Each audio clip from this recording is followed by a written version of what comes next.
অনেক ছেলে, তোমরা বুঝো না বাবা, তোমাকে চেহারা দেখলে আমরা বুঝি গুনাহ তোমাদের চোখ ভিতরে ঢুকায় ফেলছে, তোমাদের সাফা ভিতরে ঢুকায় ফেলছে।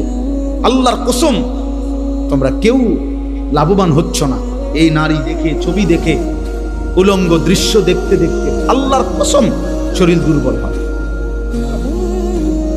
এটা সাহাবাদের কওল, বুজুর্গদের, এটা পরীক্ষিত।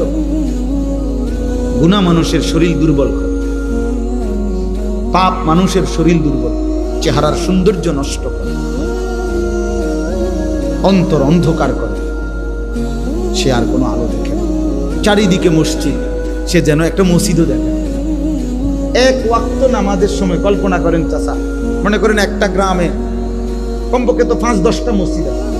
প্রত্যেক মসজিদের যদি মাইকের হরন একেবারে যদি গড়ে 60টা করে হরন থাকে, তো 10টা মসজিদে যদি একসাথে আজান হয়, তাহলে 40টা হরন দিয়া আজান হয়েছে। কি পরিমাণ আওয়াজ হয়েছে! কিন্তু এটা কি পরিমাণ জানোয়ার, কি পরিমাণ নাফরমান! এতগুলো হরন এই জানোয়ারের কানে একটু নড়াচড়াও করলো না। তুই কি পরিমাণ নিকৃষ্ট, কি পরিমাণ নিকৃষ্ট! তুই মানুষের সংসারে, মানুষের সমাজে থাকস কেমনে জানোয়ার? তুই তো সুন্দরবন আর আফ্রিকার জঙ্গলে ওই জানোয়ারদের সাথে থাকা উচিত বেটা। মানুষের বাচ্চা হইলি কেমনে? মুসলমানের বাচ্চা হইলি কেমনে? তোর আব্বা কেমনে মুসলমান, তোর মা মুসলমান, মা পবিত্র দুধ খাওয়াইছে তোরে 2টা বছর আল্লাহর নাফরমানির জন্য। বাবা তার রক্ত পানি করে কামাই করে তোমারে বড় করছে এই নাফরমানির জন্য। কি মেয়ে, এই ছেলে বলো, 14 বছর পর্যন্ত মা বাপ তোমারে পালছে, তুমি 16 বছর বয়সে সারা রাত উলঙ্গ ছবি দেখবা, এর জন্য তোমারে মা পালছে তোমারে? কি রে বেটা, অসভ্য!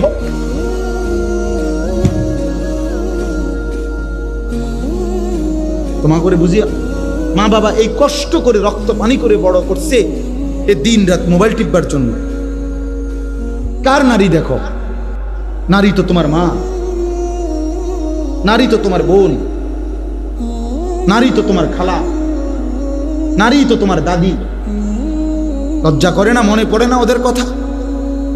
তুমি ভিন নারী দেখো কেমনে, উলঙ্গ ছবি দেখো কেমনে, জিনা ব্যভিচারের দৃশ্য দেখো কেমনে। তোমার চেহারাটার কি অবস্থা, চুলটার কি অবস্থা, চেহারাটার কি অবস্থা? কার মতো চুল রাখছো? একবারও মনে পড়লো না? কার মতো? কোন কাফের, বেঈমান, ইহুদি, খ্রিস্টান, মুসলমানের পছন্দের হইতে পারে?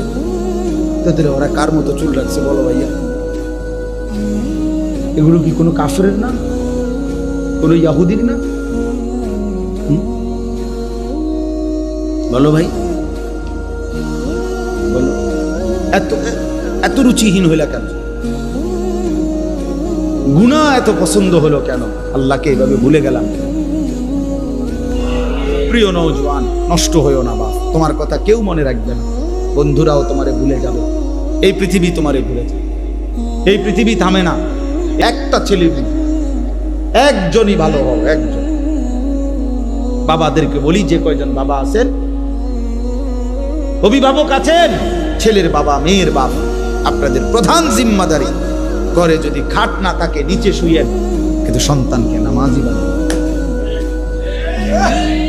ঘরে যদি সোফা না থাকে তো ফিরিতে বসেন, স্ত্রী সন্তানকে নামাজ শেখান।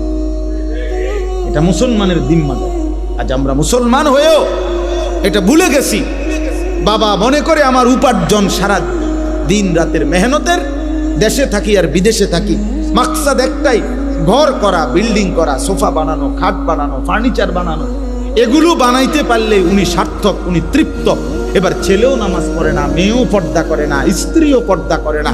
ঘরে টেলিভিশন চলে, নাচ গান নর্তকীর ছবি চলতেছে, রোমে রোমে প্রত্যেক সন্তানের হাতে একটা একটা মোবাইল, সারা রাত উলঙ্গ ছবি দেখতেছে, রোমে রোমে জিনা ব্যভিচারের দৃশ্য, মেন রোমের মধ্যেও টেলিভিশন চলতেছে।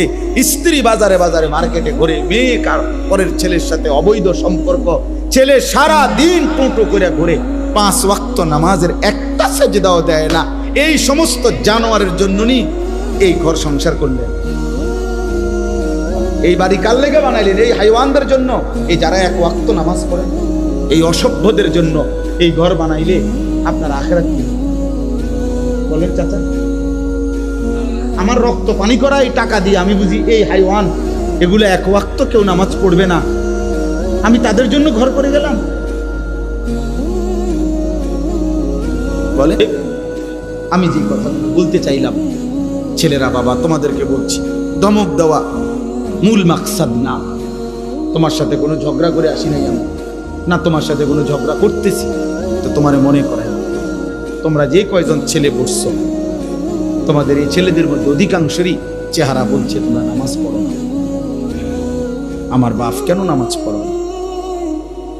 আল্লাহকে ভুলে থাকার মধ্যে কি স্বার্থ?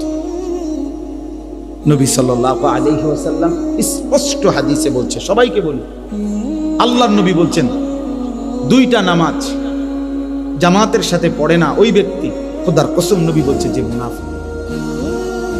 লা ইয়াশহাদুহুমা মুনাফিকুন, বিশুদ্ধ হাদিস। নবীজি বলছে মুনাফিক এই দুই নামাজে আসে না। এক হলো ইশার নামাজ, এক হলো ফজরের নামাজ। আল্লাহর নবী সাল্লাল্লাহু আলাইহি ওয়াসাল্লাম ইশার নামাজ এবং ফজরের নামাজের জামাত যে পড়ে না, রাসূল বলছে স্পষ্ট এটা মুনাফিক। হযরত আব্দুল্লাহ ইবনে ওমর রাদিয়াল্লাহু তাআলার ছেলে আব্দুল্লাহ ইবনে ওমর বলেন যে আমরা নবীজির জামানায় যে ফজরের নামাজে অনুপস্থিত থাকতো, আল্লাহর কসম তিনি বলেন আমরা নবীজির জামানায় তাকে মুনাফিক হিসাবেই ধারণা করি। ফজরের নামাজ বুঝছো ভাইয়া? হ্যাঁ, হযরত আব্দুল্লাহ ইবনে মাসউদ বলেন রাদিয়াল্লাহু তাআলা আনহু, তিনি বলেন আমরা নবীজির জামানায় চিহ্নিত মুনাফিক যারা, ঘোষিত মুনাফিক, চিহ্নিত, যেমন আব্দুল্লাহ ইবনে উবাই চিহ্নিত মুনাফিক ছিল, যে চিহ্নিত মুনাফিকরাও ফজরের নামাজের জামাতে আসতো এই লজ্জায় যে মানুষ তো ডাইরেক্ট মুনাফিক ডাকবে, এই জন্য লুকাইবার জন্য, মানে সে যে মুনাফিক এটা মানুষের না বোঝে, এটা লুকাবার জন্য হলেও নবীর জামানায় চিহ্নিত মুনাফিকরাও ফজরের নামাজের জামাতে আসে। তাহলে তুমি মুমিন, এবার তোমার হালাত কি বলে? আল্লাহ নবী সাল্লাল্লাহু আলাইহি সাল্লাম বলেন ফজরের নামাজ যে পড়ে না সে খবিস।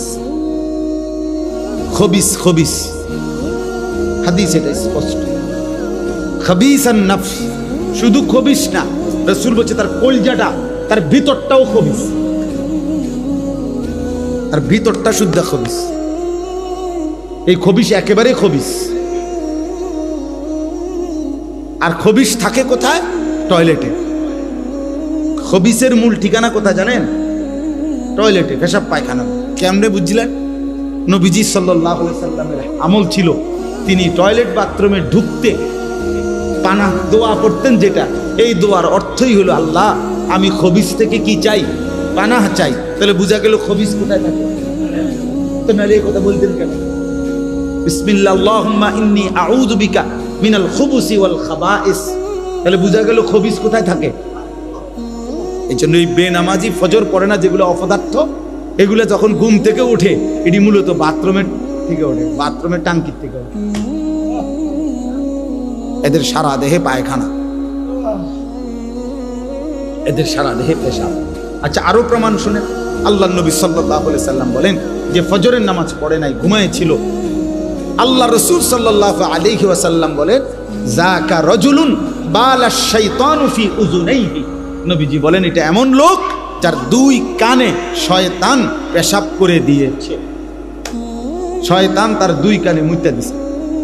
এর শয়তান তো 6 মাসের বাচ্চা, ঠিক না? বুঝেন নাই আপনি? শয়তান কি 6 মাসের বাচ্চা যে পেশাব অল্প করবে? শয়তান তো অনেক বয়স্ক, তার পেশাবও তো বেশি।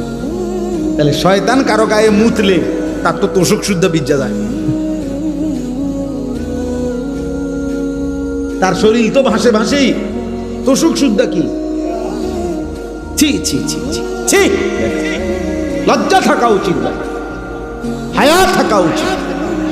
এই জন্য আল্লাহ রসুল সাল্লাল্লাহু আলাইহি সাল্লাম বলছে, যারা লজ্জা নাই সে যা ইচ্ছা তাই করে, যা তোকে ছেড়ে দিলাম।